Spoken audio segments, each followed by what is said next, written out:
नमस्कार। स्वागत है आप सबका राजनीति के इस अखाड़े में। मेरा नाम है अजय सितिया। मित्रों, बात भले ही फिल्मी हो, लेकिन अपन बात करेंगे राजनीति की। 1949 में एक फिल्म आई थी बरसात। उस समय की हिट फिल्म थी, जिसमें नरगिस ने काम किया था। उस फिल्म का उस समय का हिट गाना था, छोड़ गए बालम मुझे हाय अकेला छोड़ गए। 75 साल बाद यह गाना कांग्रेस पर पूरी तरह फिट बैठता है।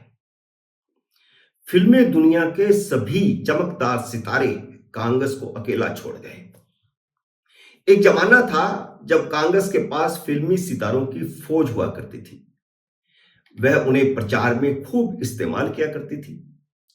कुछ को राज्यसभा में ले आती थी, कुछ को चुनाव लड़वा करके लोकसभा में ले आती थी, और विपक्ष के नेताओं के खिलाफ फिल्मी सितारों का नेहरू से लेकर इंदिरा तक और राजीव गांधी तक ने खूब इस्तेमाल किया। जवाहरलाल नेहरू ने 1952 में पृथ्वीराज कपूर को राज्यसभा में ले आए थे और उनको लगातार 2 टर्म राज्यसभा की दी। इंदिरा गांधी 1980 में नरगिस को राज्यसभा में ले आई थी। इसके बाद भी लगातार यह सिलसिला चलता रहा। कभी रेखा आई, कभी कोई और आया। इंदिरा गांधी ने राजेश खन्ना को लालकृष्ण अडवाणी के सामने झोंक दिया था। राजीव गांधी ने अमिताभ बच्चन को हेमवती नंदन बहुगुणा के सामने झोंक दिया था। सुनील दत्त को राम जेठमलानी के सामने झोंक दिया था। दिलीप कुमार भी कांग्रेस के लिए खूब प्रचार किया करते थे, लेकिन उन्हें राज्यसभा सदस्य अटल बिहारी वाजपेयी ने सन 2000 में बनाया। मुंबई के सबसे लोकप्रिय नेता राम नाईक को हराने के लिए 2004 में सोनिया गांधी ने मुंबई की सीट से गोविंदा को झोंक दिया था।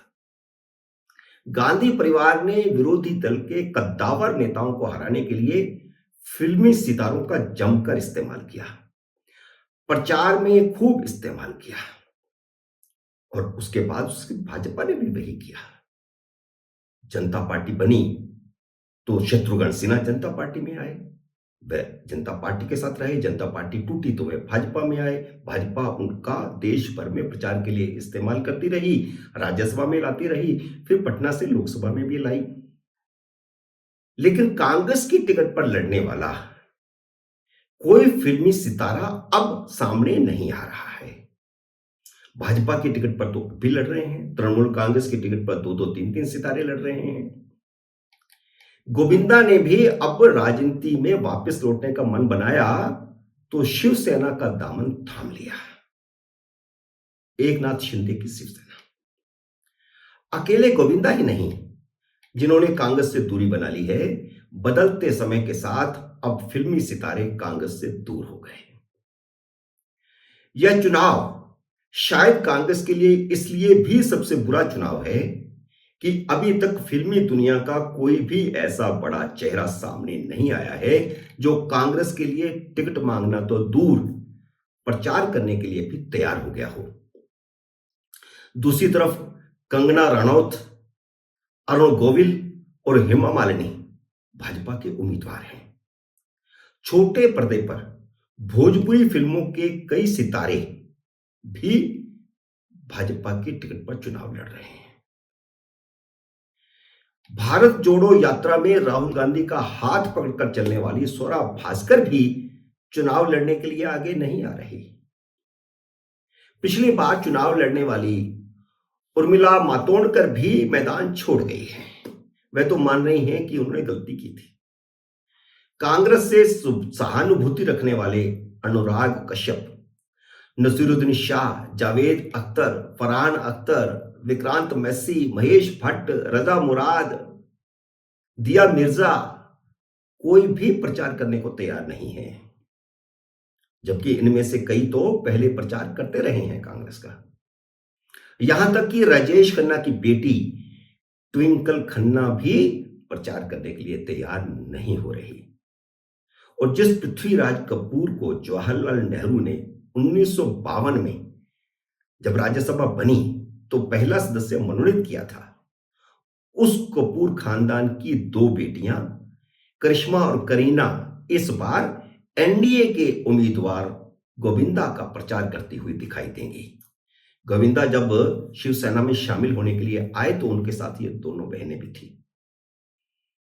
कांग्रेस ने फिल्मी हस्तियों का कैसे दुरुपयोग किया, उसके कुछ उदाहरण बताना जरूरी है। अटल बिहारी वाजपेयी को हरवाने के लिए जवाहरलाल नेहरू ने बलराज साहनी को कई दिनों तक बलरामपुर में रुके रहने को कह दिया था। गली गली में प्रचार कर रहे थे बलराज साहब, और अटल बिहारी वाजपेयी उस समय बलरामपुर में चुनाव लड़ रहे थे। खुद दिलीप कुमार ने अपनी आत्मकथा में लिखा है कि उन्हें मुंबई के नेता रजनी पाटिल से मिलने को कहा गया था। जवाहरलाल नेहरू ने कहा था। फिर रजनी जो कहते थे वह करते थे, जहां जाने के लिए कहते थे वहां वह जाते थे, और यह सिलसिला इंदिरा गांधी के जमाने में भी जारी रहा।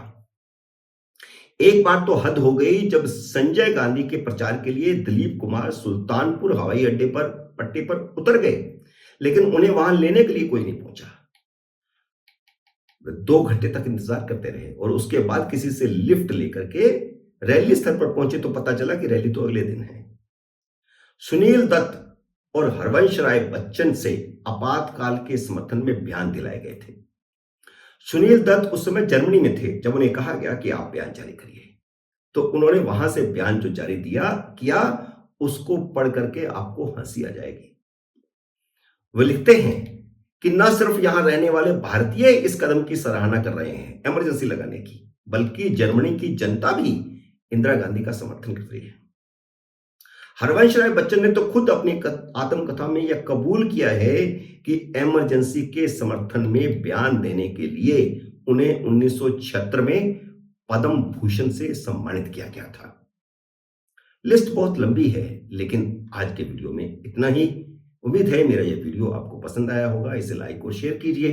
अगर आपने अब तक मेरे YouTube चैनल को सब्सक्राइब नहीं किया तो कृपया सब्सक्राइब करके अपना आशीर्वाद दीजिए। जल्द ही मिलते हैं अगले वीडियो में किसी अन्य विषय के साथ। तब तक नमस्कार।